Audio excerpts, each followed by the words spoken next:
Imagine you hear the word Ethiopia.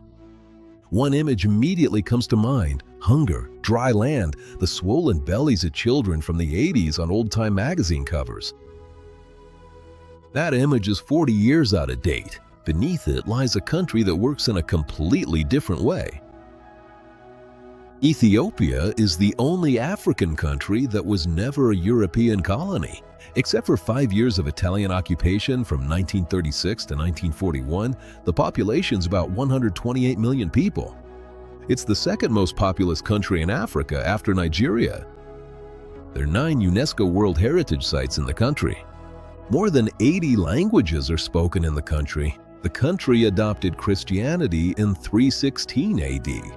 Earlier than Rome, earlier than Greece, earlier than Germany. 17 centuries ago from today.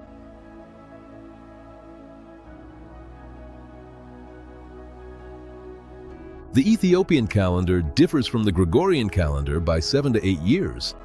It is currently the year 2018 in Ethiopia.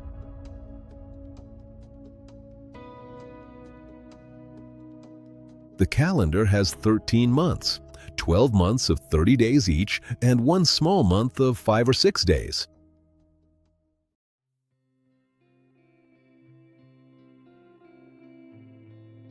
Ethiopia is the birthplace of coffee. The coffee plant Arabica comes from here. Every cup of coffee on the planet is a descendant of beans that grew in these mountains. In the north of the country lies a depression 116 meters below sea level. In the south, there's a valley with 20 tribes, each with their own languages and rituals. In the mountains, there are monkeys that eat grass with their fingers. In one city, people feed wild hyenas by hand, calling them by name. Ethiopia can't be summed up in a single word. Between an Addis Ababa resident in a business suit and an Afar nomad in the Danakil, there are several thousand years. In this country, the 21st and the 13th centuries exist at the same time. The old capital, Gondar, is a stone city from the 17th century. Lalibela is a complex of churches carved into the rock 800 years ago. Axum is an empire from the 1st century AD. All these places are still alive today. You can't describe Ethiopia in a single word. Those who try are really just talking about their own ideas, not about Ethiopia itself. To break the stereotype, you have to start with a place that doesn't appear on tourist postcards, a place that looks like another planet.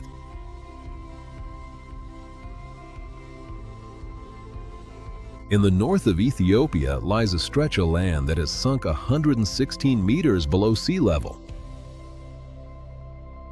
The air temperature here rises above 45 degrees Celsius. There's almost no shade.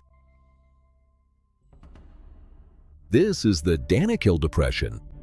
It's located at the junction of Ethiopia, Eritrea, and Djibouti. It covers an area of about 130,000 square kilometers, about the size of Greece. The lowest point is 116 meters below sea level. The bottom of the depression is an ancient seabed that rose from the water millions of years ago. Once, the Red Sea lapped here. The average daytime temperature in summer is 41 degrees Celsius, with highs above 50.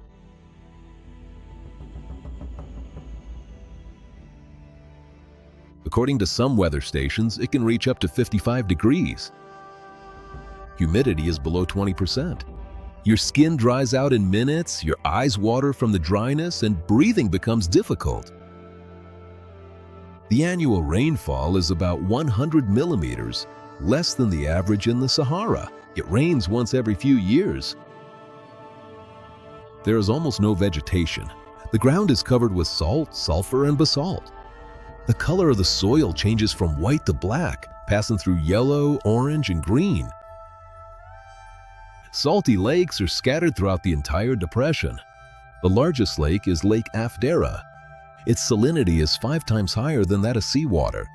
Along the shores, there are salt crystals the size of a fist. Roads lead only to 2 places, the Erta Ale volcano and the salt mines. There are no roads to the rest of the depression. Travel is only possible by camel or by off-road vehicle with a local guide. A random traveler cannot survive in the Danakil.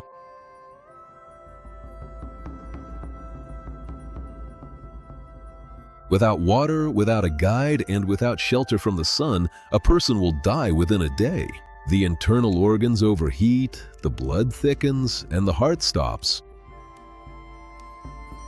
In these conditions, there are no cities, no villages in the European sense, no roads, no communication, and no electricity outside of a few key points. Danakil is one of the harshest inhabited places on the planet in terms of temperature, water, and geology. People live in this heat. Not just a few hermits, about 2 million people.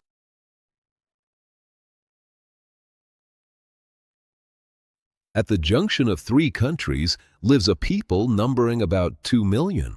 They call themselves the Afar. The Afar are a Cushitic people who speak the Afar language.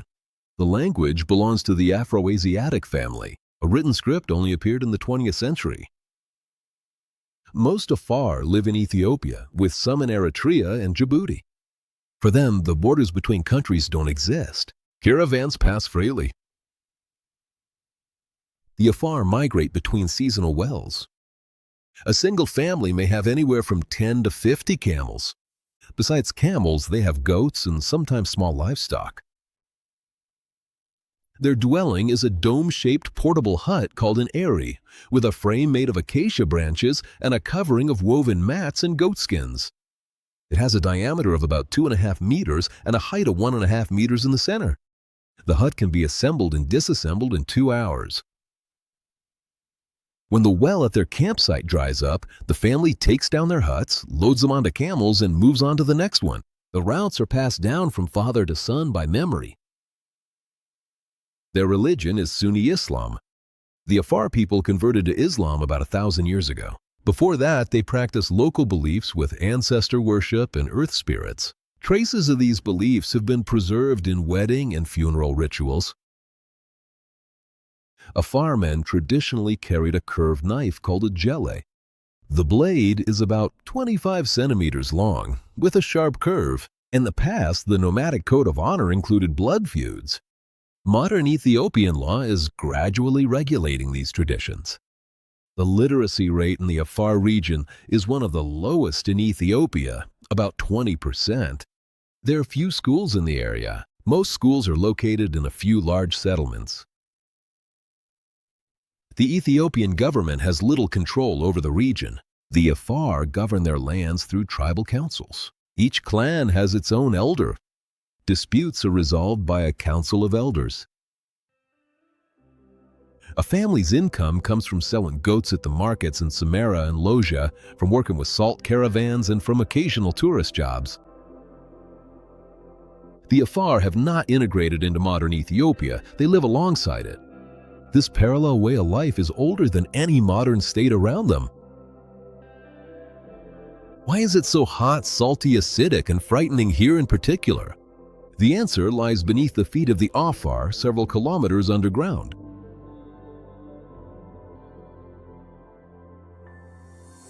Beneath Danakil, 3 tectonic plates meet, and they are moving apart from each other. This isn't just a story of geology, it's happening right now. A new ocean is being born before our very eyes.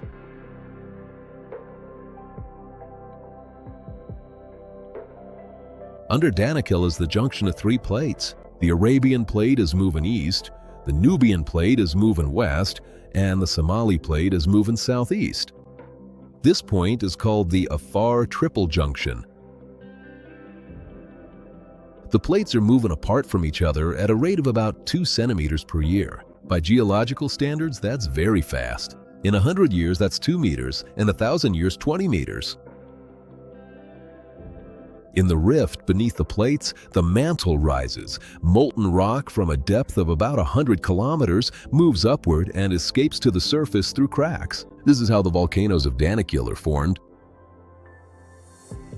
In millions of years, water from the Red Sea will enter the rift zone. East Africa will break away from the continent and a new sea will form. According to geologists' predictions, this will happen in 5 to 10 million years. Currently, there's ongoing volcanic and seismic activity in the basin area. Underground tremors are recorded daily. Most are minor, but every few years there are major ones. In September 2005, a major seismic episode occurred. Within 2 weeks, the Earth split open, creating a crack 60 kilometers long.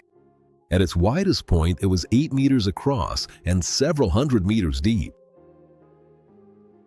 Geologists monitored the process in real time. Satellite images taken before and after showed the displacement of the surface. This crack is the future boundary of a new ocean. A unique geological laboratory operates beneath the Danakil. Here, the same process is happening that most gave birth to the Atlantic Ocean. About 200 million years ago, Africa and South America also broke apart this way. Today, this process can be observed live.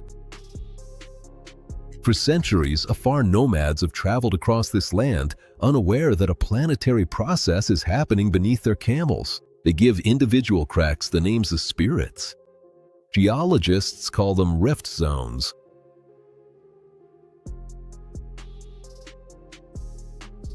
A geological process of global scale is taking place beneath one of the poorest countries on the planet.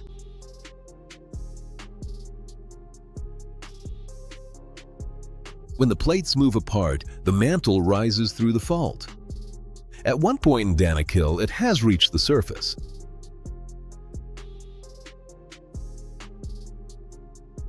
In the crater of a volcano in the northern part of Danakil, liquid lava is boiling. No eruptions, no lava flowing down the slope. A permanent lake of liquid lava. It has been burning for more than a century. The Erta Ale volcano is located in the Afar province at an elevation of 613 meters above sea level. The name translates from Afar as smoking mountain. The Afar people call it the gateway to hell. The lava lake has existed continuously since the early 20th century, or even longer, according to some estimates. The exact date when the continuous activity began is unknown. The diameter of the lava lake is about 50 meters, with a surface area of around 2,000 square meters. The lake lies in a collapsed crater. The depth of the collapse is about 80 meters from the rim's edge. The temperature of the lava at the surface is about 1100 degrees, and inside the lake it exceeds 1200. The heat radiation at a distance of 10 meters from the crater can cause burns to exposed skin within a minute. The lava is basaltic in composition with low viscosity, so it flows rather than swelling up. The crust on the surface is constantly breaking and renewing itself. The renewal cycle is about 20 minutes. The gases above the lake are sulfur dioxide, carbon monoxide, and hydrogen sulfide. Without a respirator, it's dangerous to get closer than 30 meters. The concentration of gases during periods of high activity can kill in just a few breaths. Access to the volcano is only allowed as part of official expeditions with armed Ethiopian guards. The region is unsafe due to border conflicts with Eritrea and incidents of attacks on tourists. In January 2012, there was an attack on a tourist group at the summit of Erta Ale. 5 people were killed. Since then, every group has been accompanied by 3 or 4 armed guards. To climb up to the lake, you have to go at night.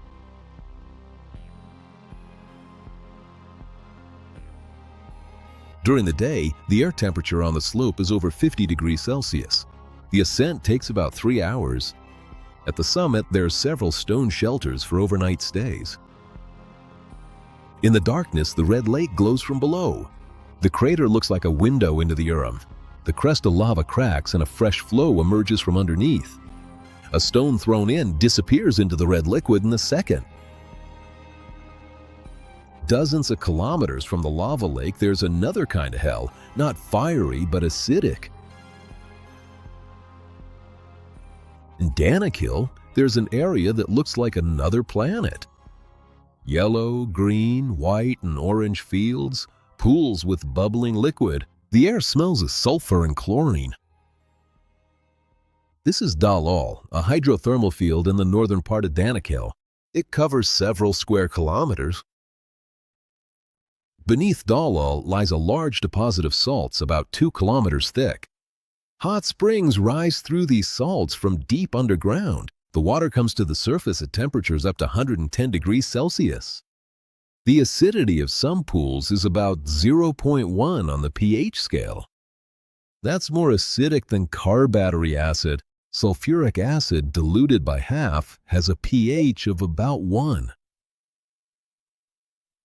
The color of the pools comes from dissolved iron, copper, sulfur, and salt. Yellow fields, sulfur crystals, green ponds, copper salts, white terraces of sodium chloride, orange iron oxides. The landscape looks like a scene from a science fiction movie. Yellow sulfur hills as tall as a person, green ponds bubbling with gas, white salt mushrooms along the shores, orange streaks frozen on the slopes.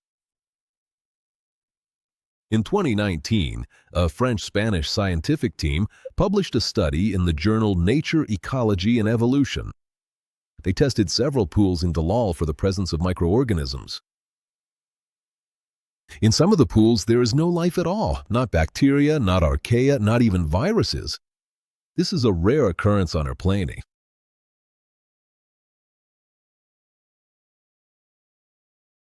Microbes can survive even in acidic lakes, even at 100 degrees, even in saturated salt.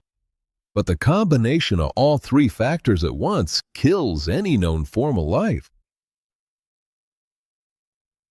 On our planet and our atmosphere, there are places where life simply does not exist.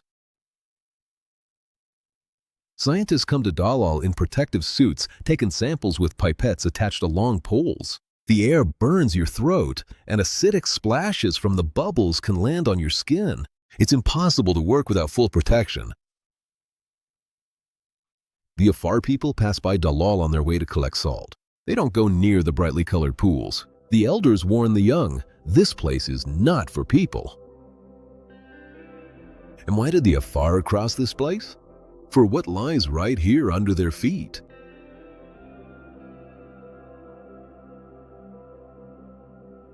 At 4 in the morning, when the air hasn't yet heated up to 50 degrees, a caravan of 100 camels sets out onto the salt fields of Danakil. Each animal carries 4 slabs of salt, each slab weighing about 30 kilograms. The salt fields at Danakil, salt deposits ranging from 1 to 5 kilometers thick, among the largest on the planet, were formed by the evaporation of an ancient sea millions of years ago. The Afar extracts salt by hand with an axe, a crowbar, and a metal rod. The technique hasn't changed in about 1,000 years. One person breaks off a slab like this. First, he strikes the surface with an axe, cutting out the outline, then drives a metal wedge into the crack and hits the wedge with a hammer. The slab pops off from the mass in a single piece. It takes about 15 to 20 minutes of work to cut one salt slab from the mass. The slab measures about 30 by 20 by 10 centimeters. It weighs around 30 kilograms. A second person works on the slab, chipping off the excess from the edges and shaping it properly. A third person ties the ropes. Each camel carries 4 slabs, sometimes 5. The slabs are fastened in pairs on the camel's back, 2 on each side.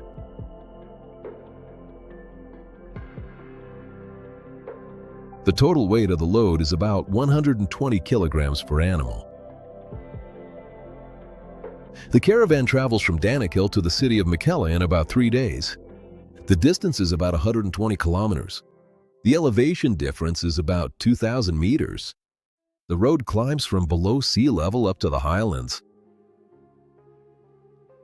They travel only at night and in the early morning. During the day, it's too hot even for camels. It stops, they set up primitive shelters made of cloth and sleep right on the ground. At the Mekelle market, a slab of salt sells for about $2. An Afar camel driver earns about $100 per caravan. That's the monthly income of an average family. This route has been described in Ethiopian chronicles since the 11th century, and it may have existed even longer. Salt from Danakil was distributed throughout Ethiopia.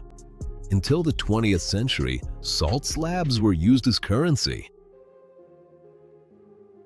The caravan passes by Erta Ale, by Dallol, through sulfur hills, across salt lakes, and through land with no water or shade. Salt from Danakil goes to Mekelle and then further into the Ethiopian highlands. At an altitude of 2,500 meters above sea level, a completely different land begins. And there, something was carved into the rock.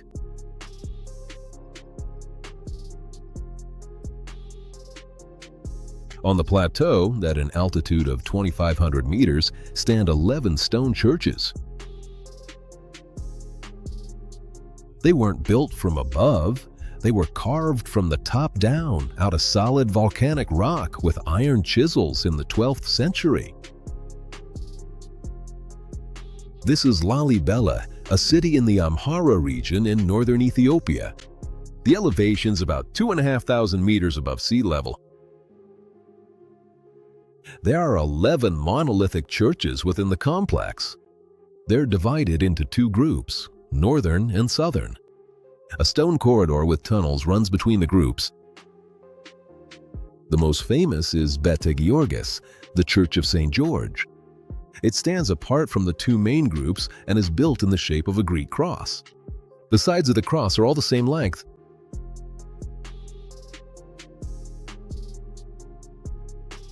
The Church of St. George is carved about 12 meters below the surface of the plateau. The church itself is about 12 meters tall. So, a person standing at the bottom by the entrance looks up at a roof that's 24 meters above their feet. The walls, roof, windows, columns, everything is carved from a single monolith. There are no seams, no joints. It's a single piece of stone with everything unnecessary removed. Construction began in the 12th century under King Lalibela of the Zagwe dynasty. According to Ethiopian tradition, King Lalibela saw the heavenly Jerusalem in a dream. He decided to build its earthly counterpart. The tools, iron chisels, hammers, metal wedges. The local rock is soft volcanic tuff. The rock hardens when exposed to air, which is why the churches have survived for 8 centuries. The construction technique goes against conventional logic. First, the stonemasons cut a deep trench around the future church. The trench was up to 12 meters deep.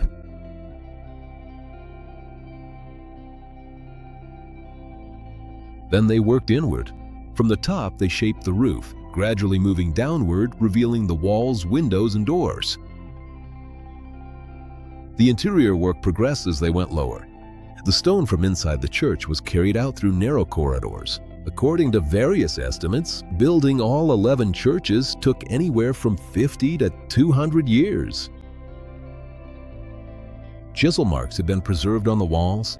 Each groove is a single strike of the tool. Thousands of grooves, millions of blows. According to Ethiopian legend, angels helped with the work at night and people worked during the day. 800 years later, these churches are still in use, and once a year, the whole country gathers here. On January 7th, 60,000 people dressed in white fill the grounds of Lalibela. This is Ethiopian Christmas. In the local calendar, the holiday is called Jenna. On the Gregorian calendar, it falls on January 7th. The Ethiopian Orthodox Tewahedo Church is one of the oldest Christian churches in the world. The service is conducted in the ancient Ge'ez language. Most believers don't understand this language, but they know the prayer texts by heart. Pilgrims from all over Ethiopia come to Lalibela for Jenna. According to official data, up to 60,000 people attended in 2018. Pilgrims wear white netela garments. This is a light cotton cloth about 2 meters long, draped over the shoulders and head. The color symbolizes purity before the holiday. Many walk for hundreds of kilometers, taking several weeks to get here. On the way, they sleep on the ground and eat whatever they brought with them.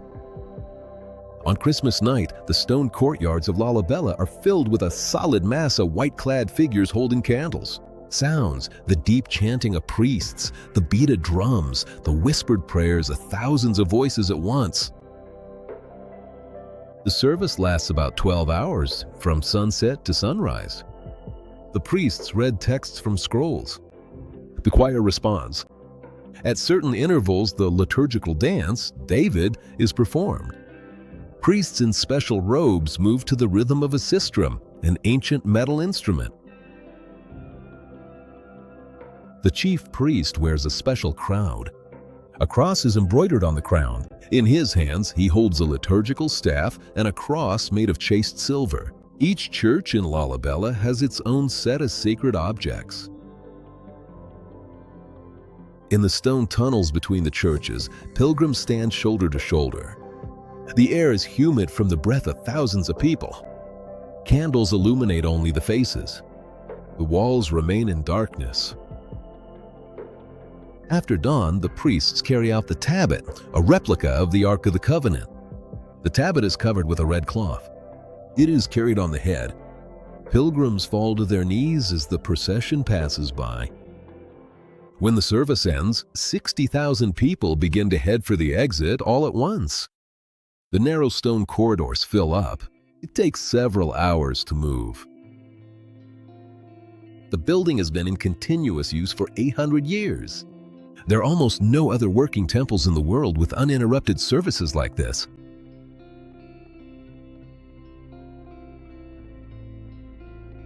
This tradition began long before Lalibela, 500 kilometers to the north, in a city where they carved a stone weighing 160 tons. In the northern city of Axum, there stands a stone stele about 24 meters tall. It is carved from a single piece of granite. It weighs about 160 tons.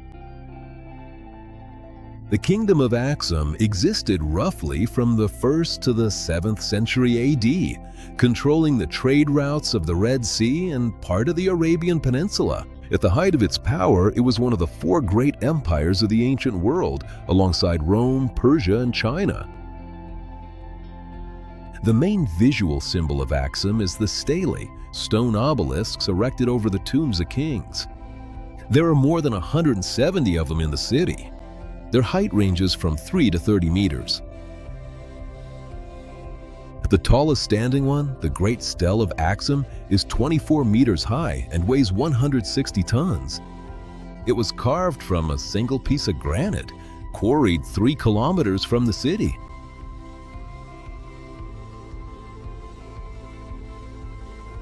The largest fallen stele weighed more than 500 tons. It is the heaviest monolith ever lifted and transported by humans without modern machinery. This stela now lies broken into 5 pieces. According to one version, it fell during an attempt to erect it.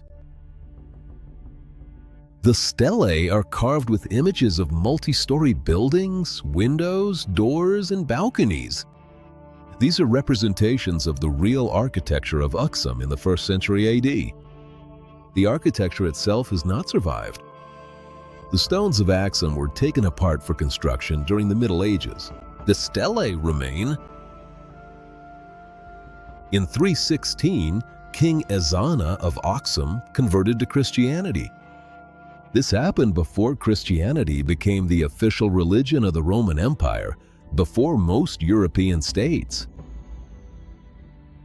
Christianity came to Ethiopia through the Syrian monk Frumentius. According to legend, his ship was cast ashore on the Ethiopian coast. He was taken captive and later became the teacher of the future king Ezana. When Ezana ascended to the throne he made Frumentius. Since then, Ethiopia has been a Christian country. The calendar, 13 months, the ancient liturgical language, fasts lasting 250 days a year. All of this comes from Axum. In the 20th century, Italian fascists took one of the stelae to Rome. It stood there for almost 70 years. In 2005, it was brought back to Axum on 3 planes. And in this same city is kept the main relic of the Judeo-Christian world. It is guarded by a single person. There is a small chapel in Axum. According to Ethiopian tradition, the Ark of the Covenant is kept inside it, the very one that Moses made in the Sinai desert by God's command. The chapel of St. Mary of Zion on the main square of Old Axum. It was built in the 1960s by Emperor Haile Selassie. The building is small, rectangular, with a dome. According to Ethiopian tradition, the Ark was brought to Axum by Menelik I, the son of King Solomon and the Queen of Sheba.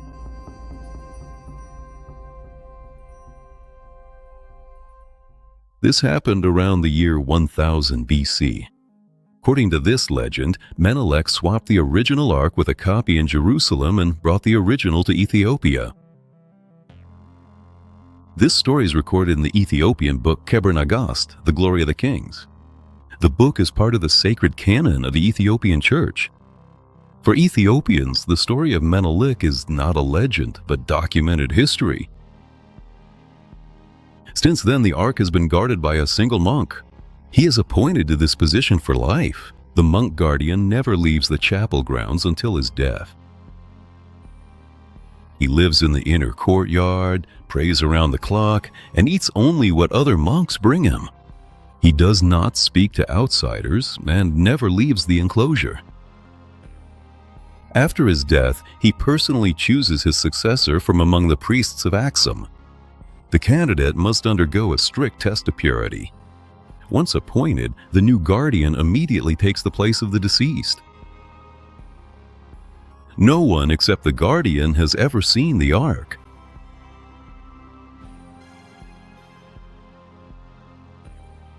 The Ethiopian Church does not allow archaeological, scientific, or any other kind of research. All requests from archaeologists and historians receive the same answer: refusal. In 1992, British journalist Graham Hancock published the book The Sign and the Seal. He investigated the Ethiopian tradition and concluded that the version about the Ark in Axum has a historical basis. The book became a bestseller. The Ethiopian Church made no comment on it. In front of every Ethiopian church in the country, there is a copy of the Ark, the Tablet. Without the tablet, a service in the Ethiopian church is impossible. The tablets are kept in the altar part of the church under a red covering. On major holidays, they are carried out into the street in a solemn procession. The main relic of one of the world's religions is either here or it isn't. The Ethiopian Church has no intention of verifying this.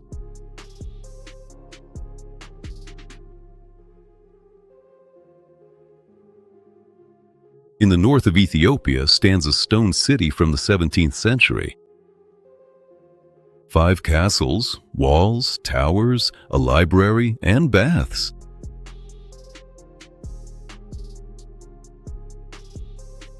The royal quarter, everything is in one enclosed complex. Gondar was founded in 1636 by Emperor Fasilides of the Solomonic dynasty. It was the capital of Ethiopia for about 2.5 centuries, until 1855. The main complex is Fasil Gebi, the royal enclosure. It covers an area of about 7 hectares. It is surrounded by a wall about 900 meters long and up to 10 meters high. There are about 10 large stone buildings on the grounds. Fasilides Castle has 4 stories with towers at the corners. Inside, there's a reception hall, a library, a throne room, and the emperor's bedroom. The architecture is a blend of Ethiopian traditions with Portuguese, Indian, and Arab influences. Portuguese Jesuits were present at the Gondar court until 1632, when Emperor Susenyos expelled them for trying to convert the country to Catholicism. The walls are built from basalt with lime mortar up to 2 meters thick, and the corners are reinforced with large hewn stones. Traces of cannonballs and spears remain on the walls. Gondar was besieged several times. About 500 manuscripts in Ge'ez were kept in the Royal Library. Today, most of them are in the National Archives of Ethiopia in Addis Ababa. The royal baths are a separate complex. A large rectangular water reservoir surrounded by a stone wall. Once a year on the holiday of Timkat, the reservoir is filled with water. Priests bless the water. After the blessing, thousands of people jump into the pool at the same time. The ritual symbolizes the baptism of the Lord. Gondar was included in the UNESCO World Heritage List in 1979. When European travelers first saw Gondar in the 19th century, they refused to believe that it was built by Ethiopians. The Scotsman James Bruce was the first to describe the castles of Gondar in detail in Europe in the 1770s. Many readers considered his accounts to be pure fantasy.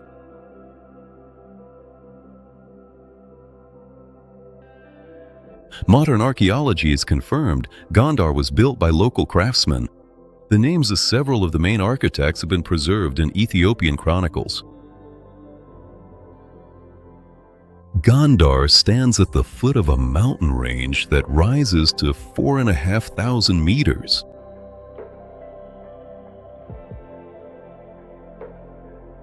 "300 kilometers north of Addis Ababa are the Simien Mountains. Here, cliffs drop vertically for 1,500 meters. On one side is the edge of an abyss, on the other, a village where people have lived for 1,000 years. The Simien Mountains are part of the Ethiopian highlands. The highest point is Mount Ras Dashen at 4,550 meters, the fourth highest in Africa after Kilimanjaro, Mount Kenya, and Mount Stanley. The cliffs of Simien drop vertically to a height of up to 1.5 kilometers. The walls are basalt, formed by volcanic activity about 20 million years ago. In some places, volcanic flows lie in layers several meters thick. The climate in the highlands is cool.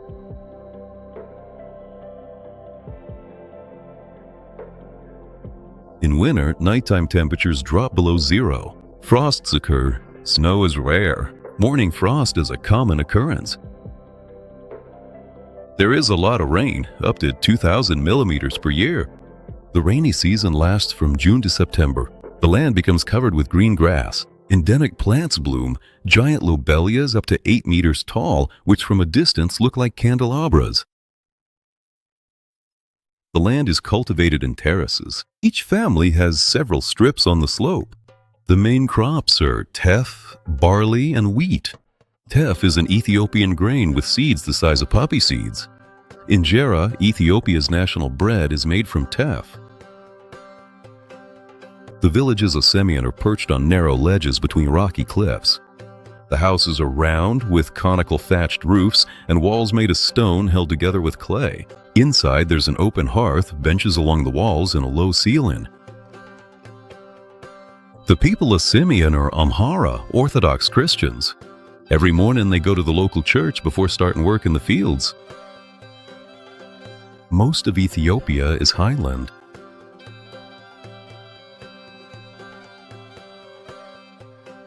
This elevation has shaped everything.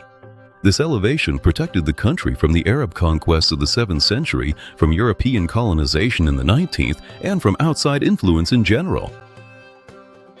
The armies of conquerors passed along the coast of the Red Sea but did not climb into the mountains. The air here is thin. Livestock can't graze on the move. Supply logistics fall apart. The locals know every trail. Ethiopia remained itself because it's simply too high up. When the rest of Africa was colonized, Ethiopia defended its independence at the Battle of Adwa in 1896. That battle changed the history of the continent. In these mountains lives an animal that can't be found anywhere else on the planet.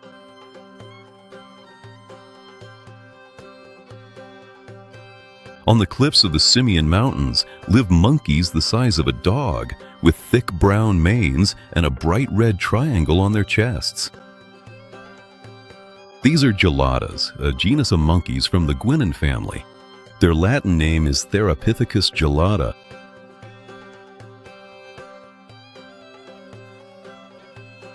Geladas are endemic only to the Ethiopian highlands. They can't be found anywhere else on the planet. Their population's about 200,000 individuals. They all live in the mountains from Simien to Addis Ababa. 90% of a gelada's diet is grass. They pluck it with their fingers and eat it. They're the only primates on the planet with such a diet. All other monkeys eat fruit, leaves, insects, and sometimes meat. Geladas chose grass. To graze on grass efficiently, geladas have developed special adaptations. Their teeth have been modified for chewing tough vegetation, and their ischial callosities are enlarged. Geladas spend most of the day sitting and slowly moving on all fours along the grass. Males have a bright red triangle of skin on their chest. The color indicates their hormonal status. Dominant males have a bright scarlet triangle, while subordinate ones have a pale pink one. Geladas live in large growths. The basic unit is a family consisting of one male and several females with their offspring. Several families form a clan, and several clans make up a herd. A herd can number up to 800 animals. These are some of the largest social groups among primates. Only a few species of macaques gather in such large communities. Among monkeys with a herbivorous diet, geladas are the only ones. Geladas spend the night on rocky ledges that are inaccessible to leopards and other predators. Every evening, the whole herd climbs down an almost vertical wall to spend the night. Every morning, they climb back up to the plateau to graze. Geladas were once widespread. Archaeological finds of the genus Therapithecus have been discovered in Africa, Europe, and India. Most species became extinct in the Pleistocene, about 10,000 years ago. Only one species remains, and only in one place. The Ethiopian mountains became the last refuge for this evolutionary family. If something goes wrong in the Simien Mountains, there will be no geladas left on the planet. There is another unique phenomenon in the animal world found in Ethiopia. It doesn't happen in the mountains, but in the city.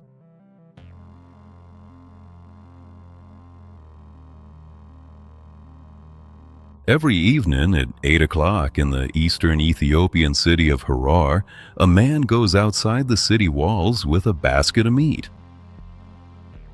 Within a few minutes, wild spotted hyenas approach him. He feeds them by hand, calling each one by name. Harar is an ancient Muslim city in eastern Ethiopia. Its population is about 170,000 people.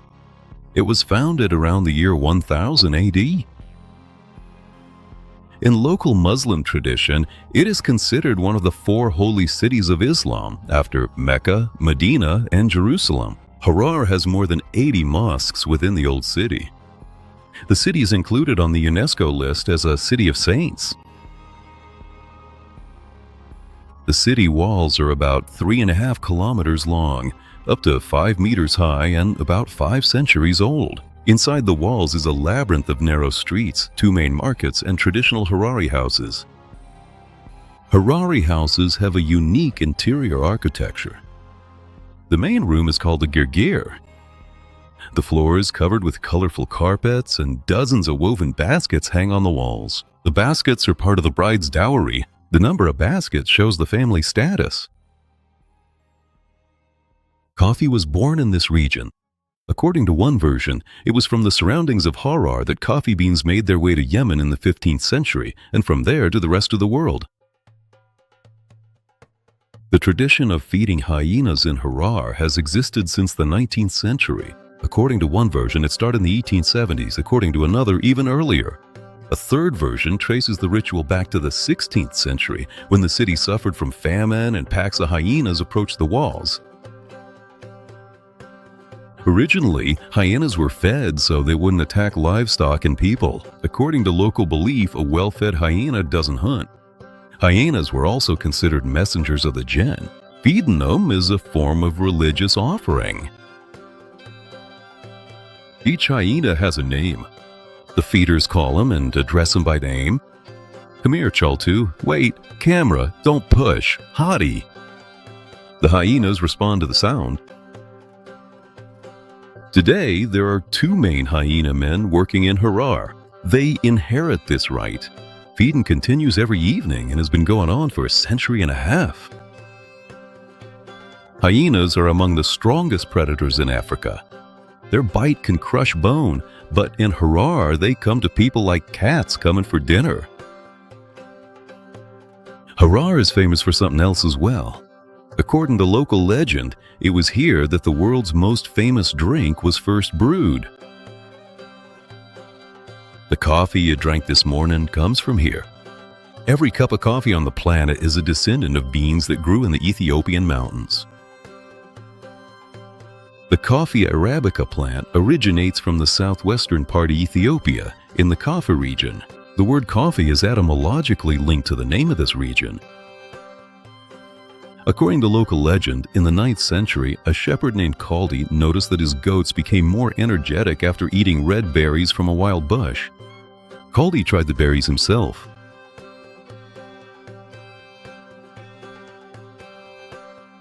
He felt a surge of energy.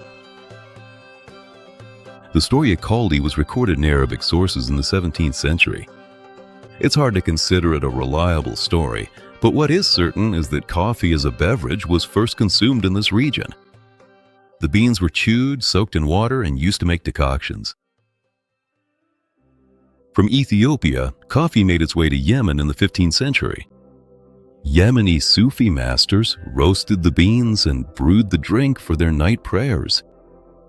From Yemen, coffee spread to the Ottoman Empire. The first coffee house opened in Istanbul in 1554.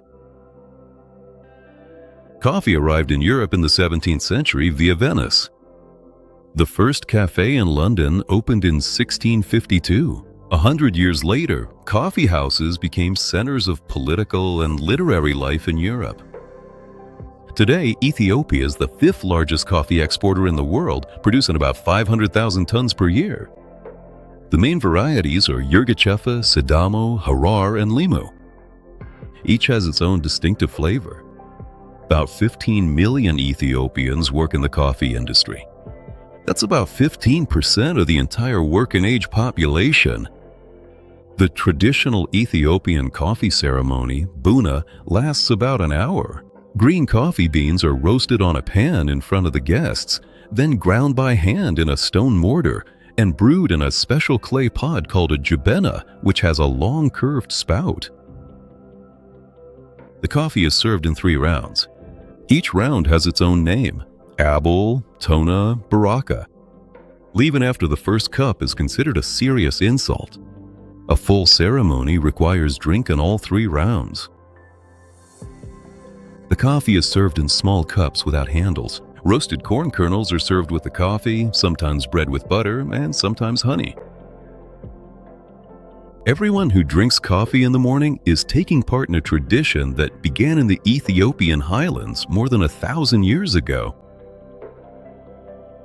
These same mountains give Ethiopia another area world dominance, running. In the last 20 Olympic Games, Ethiopians have won more than 20 gold medals in long-distance running. Not Kenya, not Eritrea, not the USA. Ethiopia.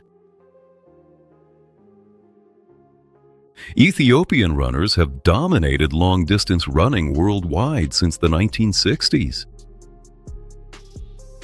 The first famous Ethiopian runner was Abebe Bikila. At the 1960 Rome Olympics, he won the marathon. He ran barefoot.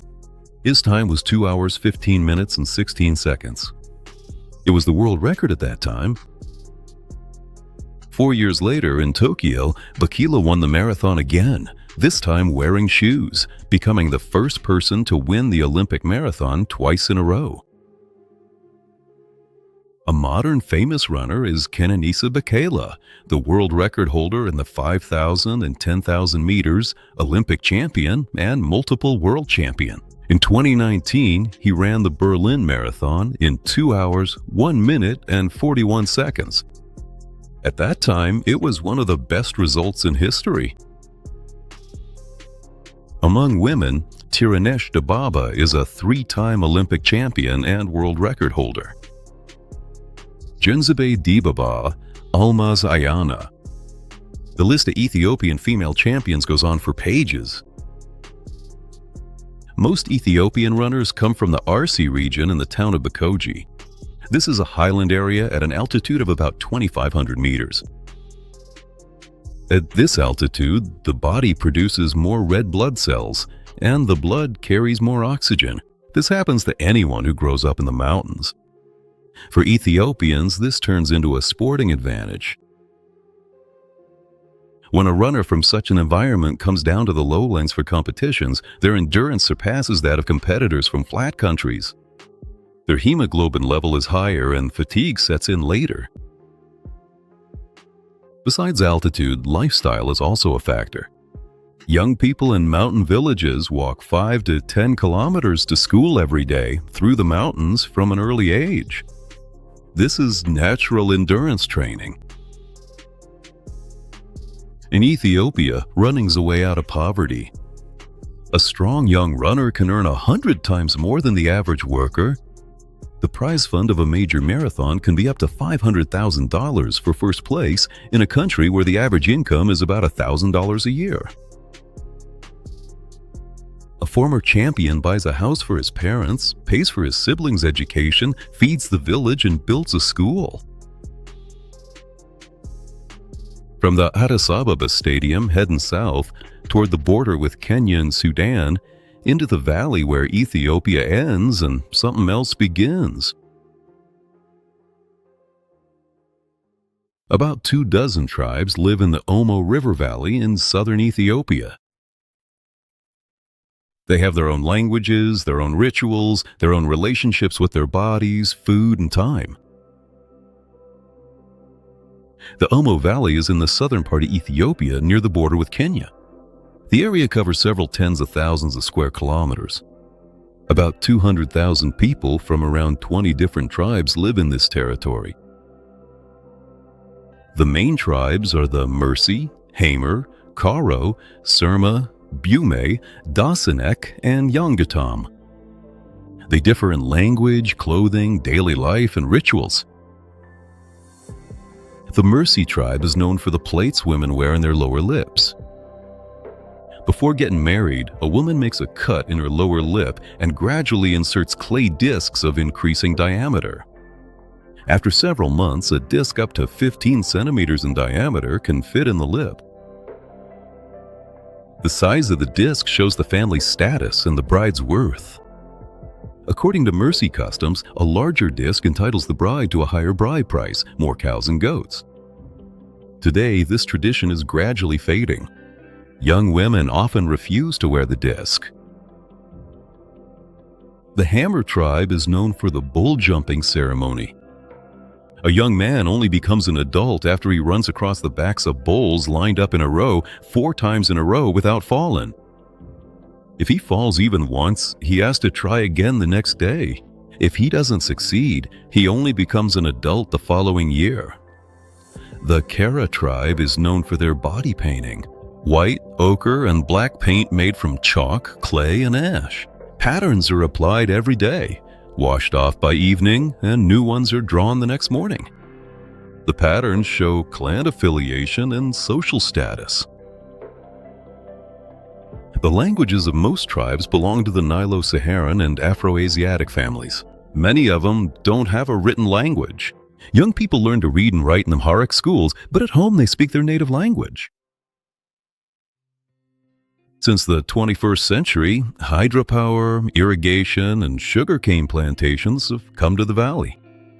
The Gilgil-Gibi 3 Dam on the Omo River has changed the annual water flow. Traditional livestock farming is suffering. In addition, there is tourism. The Omo tribes have become one of the most photographed subjects in anthropology. Tourists pay for photographs. Rituals are gradually turning into shows, and authenticity is fading. The Omo tribes have 10, maybe 20 years left before a complete transformation.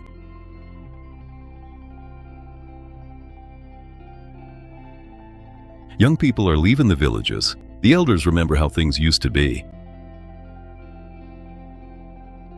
From Danakil to Omo, from lava to a clay plate in the lip, it's all one country.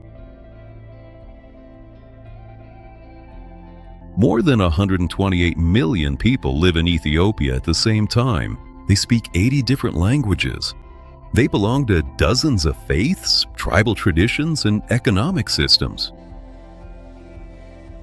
There are several thousand years between an office worker in Addis Ababa and an Afar nomad in Danakil. There's no contradiction between them. They live in the same country, pay taxes to the same ministry, vote on the same day, and watch the same national football match. The word poor doesn't really work here. The word wild doesn't really work here. The word backward doesn't really work here. Ethiopia has followed its own path since the year 316, when most of Europe still had pagan temples, when Charlemagne hadn't even been born, when Moscow didn't exist.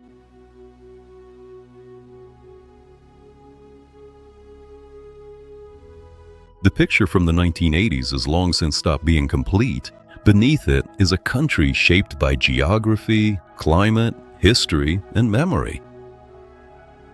You can't describe Ethiopia with a single word. Those who try to describe it are really just talking about their own ideas, not about Ethiopia itself.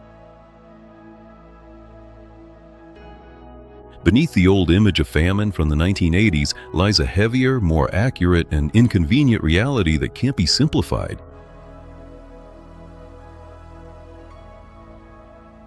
Write in the comments which facts surprised you the most. See you next time, friends.